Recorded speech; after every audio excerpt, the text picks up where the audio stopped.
In this video, we will try to solve the following, related to equation of the circle in standard form. You may check the previous video to recall the basic concepts of circle and its equation. Now let's try to solve the first given. We have the center of a circle at 8, 3, but we don't have its radius. Instead, we know that the circle is tangent to the line, with equation, x equals 13. Through this graph, we can just count the distance from the center to the point of tangency. However, if we don't have a graph, and our circle is tangent to a line whose equation is of the form x equals c, like this given example, we can just subtract our x-coordinate from the given equation, and get its absolute value, since we are referring to the distance, which is always positive.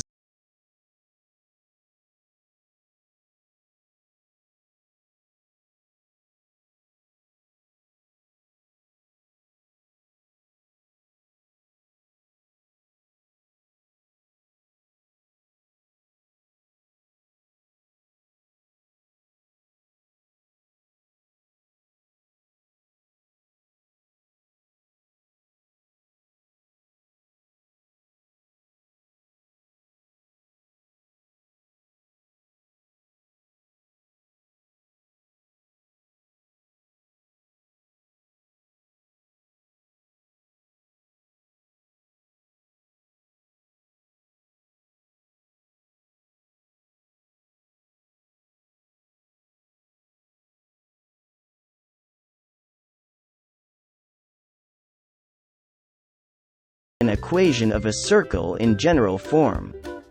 The equation of a circle in general form is of the form x squared plus y squared plus dx plus ey plus f equals 0, where d, e, and f are constant. And we have to transform it into standard form. But how do we do that? First, we have to rewrite our equation so that the terms containing the same variables are grouped together on the left side of the equation, while the constant is on the right. Then we will do completing the square. This method is used to place a perfect square trinomial inside the quadratic expression. To do this, we have to take the half of the coefficient of x, and then square it. So in this case, 18 divided by 2 is 9. And 9 squared is 81. After that, we add 81 on the left and right sides of the equation. Repeat the steps for the coefficient of y. Divide it by 2, and then square it. In this case, 12 divided by 2 is 6. And 6 squared is 36. Add 36 on both sides of the equation to get just like this. And so, we now have two perfect square trinomials that we can rewrite as square of binomials, just like those equations in standard form. So x squared minus 18x plus 81 can be written as x minus 9 squared, and y squared plus 12y plus 36 can be written as y plus 6 squared. Then finally, solve the right side of the equation. In this case we have negative 36 plus 81 plus 36 as 81. Therefore, the equation in standard form is x minus 9 squared plus y plus 6 squared equals 81. One of the advantages of rewriting equations of circles in standard form is that we can easily determine the center and radius of the circle. Now, what if we don't have both the center and radius of the circle? Just like this one. We are given two x-intercepts and two y-intercepts. When we say intercepts, these are points on a graph that touches the x and y axes of our Cartesian plane. X-intercepts are plotted on the x-axis, while y-intercepts are on the y-axis. If we graph them, they will look like this. Now to solve this problem, we must find the center of our circle first. One method that we will be using is the application of the perpendicular bisector of a chord. In geometry, a chord is a line segment drawn between any 2 points on the circle, while the perpendicular bisector of a chord is a line that crosses the chord at 90 degrees and cuts it in half. Just like this one. But how can this help us determine the center of a circle? Since perpendicular bisector divides the chord into 2 parts, this can divide the circle as well. If a line divides the circle, then it must coincide with the diameter. Diameter always touches the center of a circle, and if we have 2 diameters, then we can locate the center of a circle through their intersection.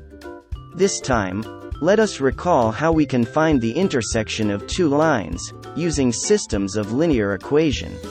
If we have 2 linear equations with 2 variables, and we solve for the values of x and y, the solution represents the intersection of the 2 lines. But how can we determine the equations of these 2 perpendicular bisectors? We will be using the slopes of the chords and their midpoints. The slope, usually denoted by m, can be found using this formula, with x sub 1 y sub 1 as the coordinate of the first point, and x sub 2 y sub 2 as the coordinates of the second point. In this case, the slope of the first chord would be 0 minus 1 over 7 minus 0 equals negative 1 over 7. Therefore, this chord has a slope negative 1 over 7. But what does it have to do with the equation of this line? A theorem on perpendicular lines states that if 2 nonvertical lines are perpendicular, then their slopes are negative reciprocals of one another. In application, if the chord has a slope, negative 1/7, then the line perpendicular to it has a slope, positive 7 over 1, or 7. Now that we know that the slope of our perpendicular bisector is 7, it is now time to find any point on the perpendicular bisector. The most obvious would be the midpoint of the chord, or the point where the chord is bisected. We can find the coordinates of this point using the concept of the midpoint of a chord. The midpoint can be found by getting the average of the coordinates. Say for example, the average of the x-coordinates 0 and 7, and the average of y-coordinates 1 and 0, will give us 7 over 2, 1/2. Now that we have the midpoint and the slope of this line, we can now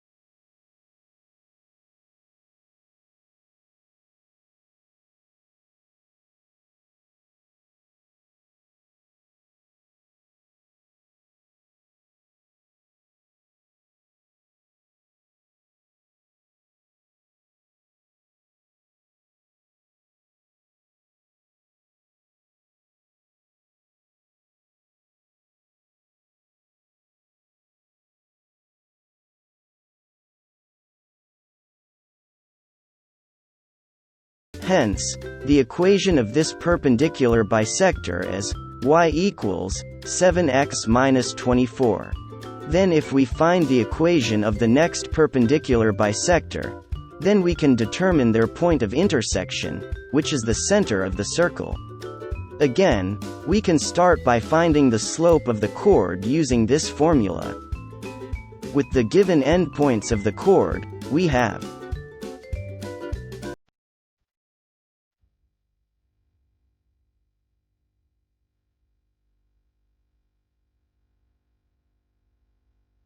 the slope of the chord, m, equals negative 7. Then, find its negative reciprocal to determine the slope of the perpendicular bisector. We will have 1/7. After finding the slope, we can find the midpoint of the chord where the perpendicular bisector passes through. Averaging the coordinates of the two endpoints of the chord, we will have -1/2, -7/2. Now that we have the slope, and the point of the perpendicular bisector, we can now determine its equation using point-slope form. Substituting the slope, and the coordinates x1, and y1, we will have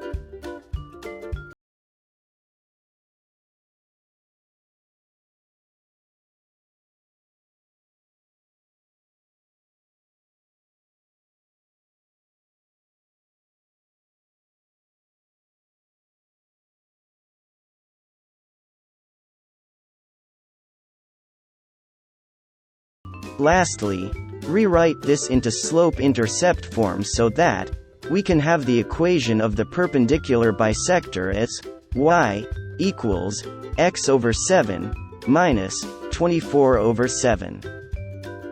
Now that we have the equations of the two perpendicular bisectors, we must be able to locate the coordinates of their intersection. Again, the intersection of these two lines corresponds to the center of the circle. And to do that, we have to use the systems of linear equations. A system of linear equations is just a set of two or more linear equations, wherein, in most cases, the solution is that one point of intersection. To solve for the intersection of these two equations, we can simplify first the second equation, by removing fractions.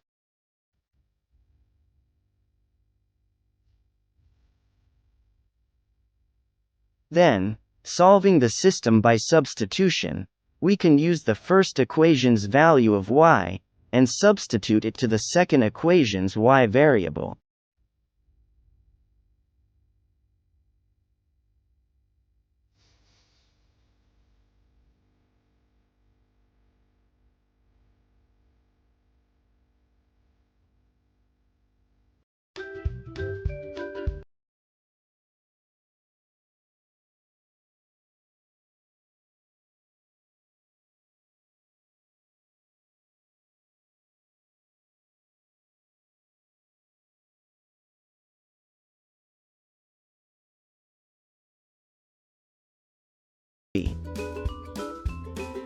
To solve for y, we will substitute x equals 3 to the first equation, so that we will have y equals 7 times 3 minus 24 equals 21 minus 24, or y equals -3.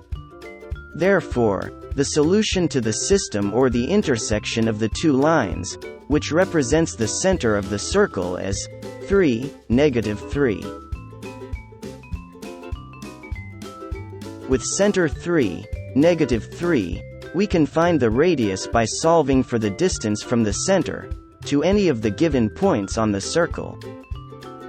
Using the distance formula, we can have the center 3, -3, and the point, let's say, 0, 1. The distance would be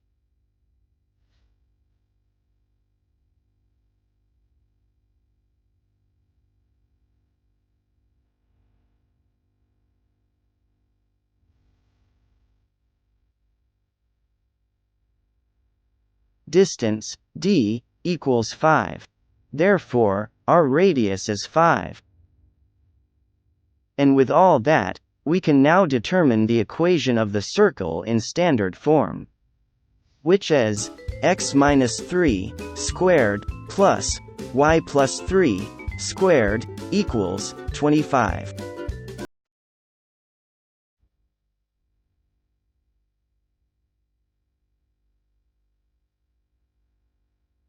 Now, for the last problem. We are asked to find the equation of a circle in standard form given 3 points on the circle. Although we can use the previous concept of using perpendicular bisectors, since we can form two chords with 3 points on the circle, we will be using a shorter method instead. But this method involves systems of linear equations in 3 variables. From the given in number 2, we learned that the general equation of a circle is of the form x squared plus y squared plus dx plus ey plus f equals 0. Now, the idea here is to solve for the values of d, e, and f.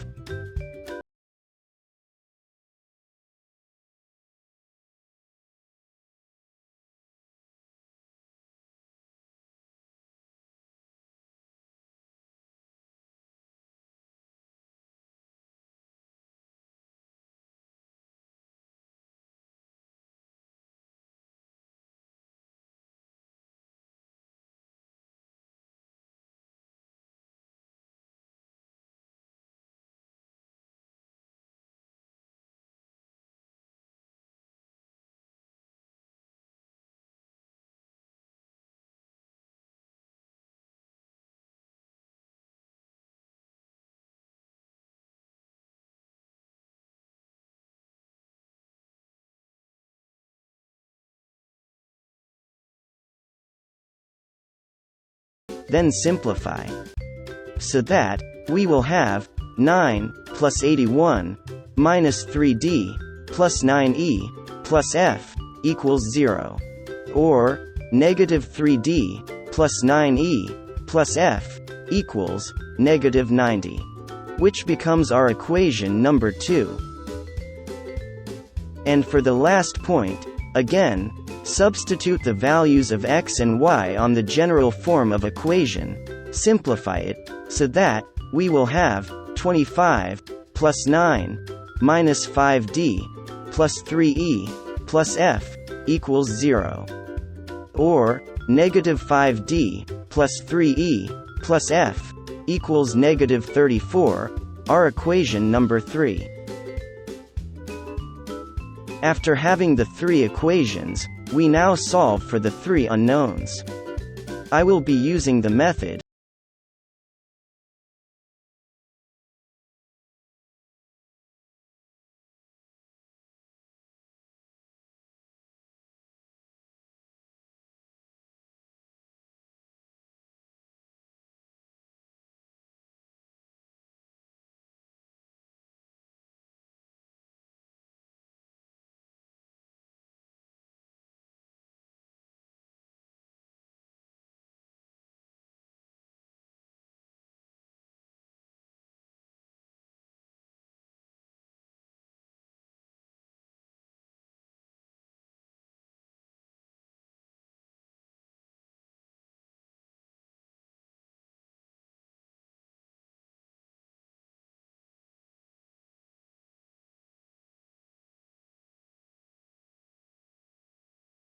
Notice that, we have created a system of linear equations in 2 variables, for equations 4 and 5.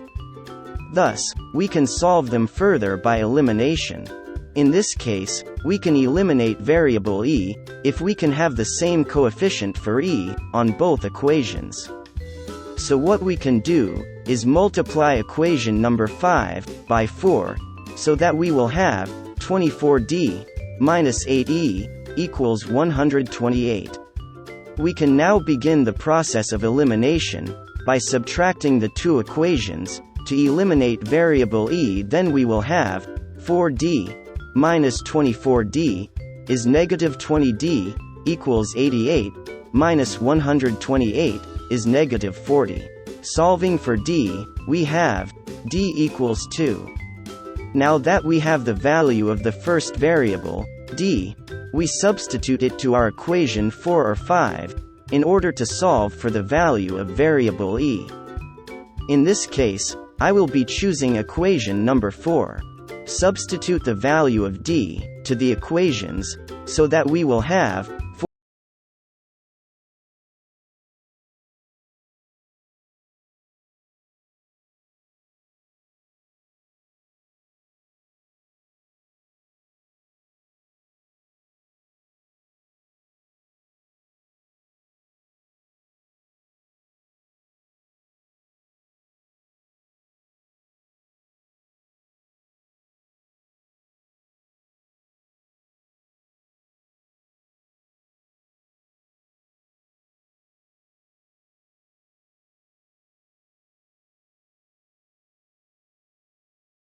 and f, we can now substitute these to the general form of equation. So that, we will have x squared plus y squared plus 2x minus 10y plus 6 equals 0. Then, we can just convert this general form of equation to standard form by completing the square. You may refer once again to problem number 2 to recall how completing the square is done.